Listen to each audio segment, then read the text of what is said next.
NTT is one of the more vulnerable provinces in Indonesia in its ability and capacity to adapt to the impacts of climate change, which include the threat to food security, especially amongst local communities who are mainly farmers.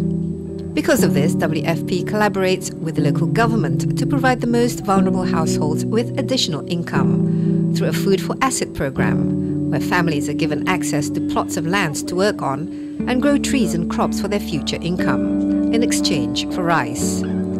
Families then can plan for a long-term and sustainable livelihood without needing to worry about what to eat today. After visiting the mothers and children in Posyandu Sayang Ibu in Biloto village, we head to Bikagneno, another village in Soe. It is an area where WFP used to have its programs until 2011. Here, together with the forestry department who provided trees and seeds, they made nurseries, planted thousands of trees, conserved and terraced hectares of critical lands, and provided training to the community.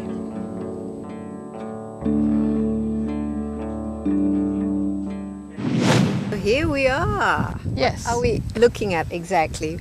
It wasn't like this a few years ago. A few years ago it was grass, like what we have around us. Bare. Very similar to a golf ground. The only issue is that it was yellow, as it is every year.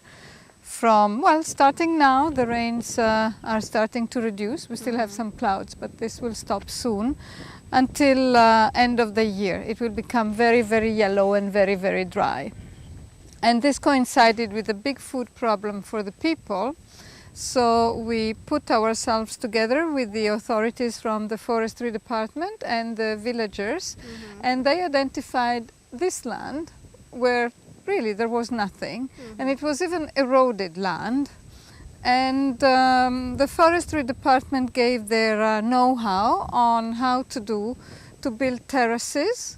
So there are little steps now there, and how to plant. This is actually fodder, those plants, but they also help in retaining the terraces. And the terraces are good because they allow for a surface that can be cultivated, and at the same time they allow to retain the water, so the water doesn't flow down, bringing with it land and eroding further. So it's a way to rehabilitate land. So the benefits for the villagers were that they could eat, they were employed, they were paid with food, which in any case they did not have available here. So it was transported till their area and for a short while, and then they could gain some land. And they still use this land. So this is still fodder that is used.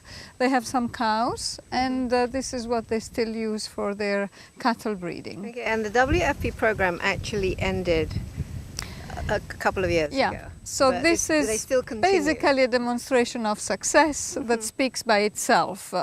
This stopped in 2011, and we are now in 2014, and it's still growing, and it's still being used because it also requires some constant community work. I mean, there is some looking after the terracing, cleaning the grass and so on that is required, and it's still done. So it's a valuable asset. In terms of global problems, how high is the problem of food security and just, you know, the planet's ability to feed everybody? We're now 7 billion of us, and we're running out of a universal challenge. It affects everyone. We take a child who's 5 years now, the children we saw this morning, and when they will be 25, in 20 years, it's not far away, what will the world be? Well, yes, we're educating them, we're feeding them and so on, but what kind of conditions are we creating for them to continue? This is also what we're telling here, the community, when they go and cut the trees because they want to plant maize, we say, well, they need to eat today. They need to eat today, so the solution is for today, but that tree will not grow again. And if you continue cutting, then it's a whole hill or it's a whole mountain, and then it becomes landslides and more disasters. So that becomes a long-term problem. And there are solutions. But there is a need really for much more engagement because it's something that really challenges the survival of all of us. Halo Pak Julius. Halo. Pagi sibuk bersihin lahan ya? Iya Ibu. Apa kabar? Baik-baik saja Ibu. Berapa lama Pak Julius menanam pohon di sini? Pohon di sini yang ditanam sudah 2 tahun. Sudah 2 tahun? Iya Ibu. Tapi sebelum menanam pohon, sebelum 2 tahun yang lalu, apa ya, pekerjaan ini? Di mana Pak Julius berladang? Kalau sebelum ini berladangnya berpindah-pindah tempat. Sesudah kita mendapat perhatian dari Dinas Kehutanan, pembuatan lahan itu tetap. Jadi dikasih motivasi yang baik bahwa kalau menanam pohon harus dirawat, dijaga sampai bisa berhasil. Saya sama masyarakat merasa bahwa ini betul sehingga kita tidak bisa membuat tanah menjadi gundul. Kalau dulu ini kritis. daerahnya gundul ya? Iya, kritis. Padang Ibu. Sekarang kelihatannya jauh lebih bagus ya, lebih hijau ya? Lebih hijau. Ya, Pak Oni, Anda sebagai Kepala Dinas Kehutanan di sini, kira-kira manfaat kerjasama dengan program WFP ini apa-apa saja yang sudah dirasakan oleh masyarakat setempat? Baik, yang dirasakan oleh masyarakat setempat, bahkan kami dinas juga.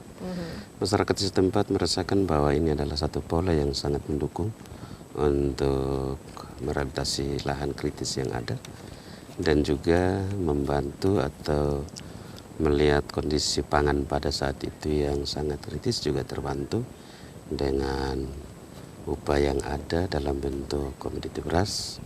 Dan kami dari dinas juga manfaatnya bahwa kami juga terbantu untuk merehabilitasi lahan kritis yang cukup luas untuk Kabupaten Timur Tengah Selatan, termasuk Desa Bikek Neno ini. Pak Martin, mungkin dalam pelaksanaannya bagaimana meyakinkan masyarakat bahwa ini ada lebih baik melakukannya seperti ini dengan menanam kembali lahan itu ketimbang mungkin justru merusaknya. Ya, ini masalah merubah budaya. Kebiasaan mereka adalah ladang berpindah dan tebas bakar. Nah, dengan WFP kemarin masuk, kita asesmen, kemudian kita lakukan sosialisasi. Kita berusaha untuk meyakinkan mereka bahwa kondisi lahan seperti ini harus diintervensi untuk bisa lebih produktif. Ini kan lahan tidur, jadi kalau ada diolah dengan sempurna, dibuat teras, kemudian ditanam tanaman kehutanan, ya 5 tahun ke depan kita berharap bahwa ini akan memberi dampak. Ya, kemudian jangka pendeknya bahwa ketika mereka bekerja, mereka diberi beras sebagai substitusi dari upah kerja mereka. Kemudian jangka menengah kita melihat bahwa ada perubahan struktur lahan. Ya, kondisinya yang semula seperti ini berubah menjadi, ini baru 2 tahun Mbak Desi, jadi saya percaya bahwa 5 tahun ke depan ini akan kelihatan vegetasi